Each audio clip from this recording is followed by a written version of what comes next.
Between 1993 and 2015, the foreign-born population in the UK more than doubled from 3.8 million to around 8.7 million people.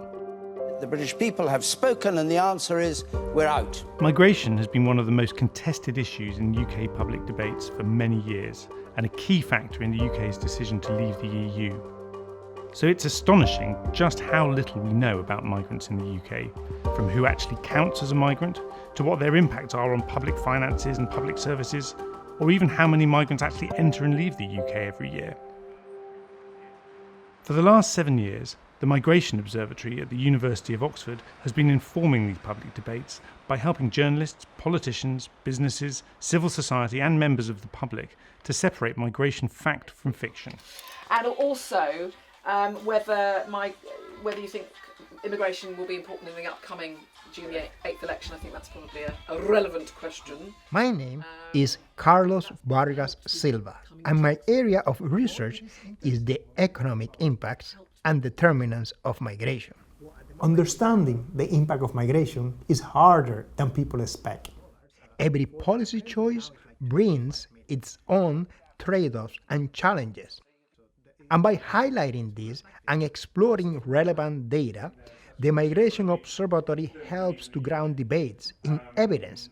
And then I come to the person who was waving vaguely in the middle there. Yes, you sir. And has helped to make Britain's migration debate more informed. Will be resolved as the first issue.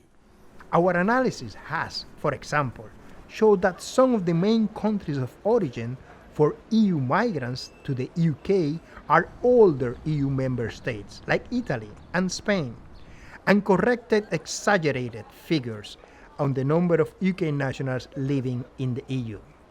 This sort of work helps to reduce demand for symbolic policy making and allows people to make informed choices. So what's all this? No, this is another one that was looking that I found today. My name's Rob McNeil, and my area of research is migration and the media. Before the Migration Observatory, there was no neutral source of information on migration. That meant that journalists, policymakers and other groups had to go to organisations that had agendas, campaigners and lobbyists who advocated more or less migration, or a government that was defending its approach to migration management. Now they come to the Migration Observatory for factual information and analysis and look for response from these other groups. This has resulted in a separation between the actual evidence and the implications of that evidence for policy and political purposes. At a time when fake news and post-truth politics have become serious issues of concern, trusted sources of politically independent analysis on these key policy areas are critical. The Migration Observatory is now recognised as the most trusted source for independent analysis of migration data in the UK, and our work has become a critical resource for policymakers and civil servants, journalists, civil society organisations, schools, businesses and migrants themselves.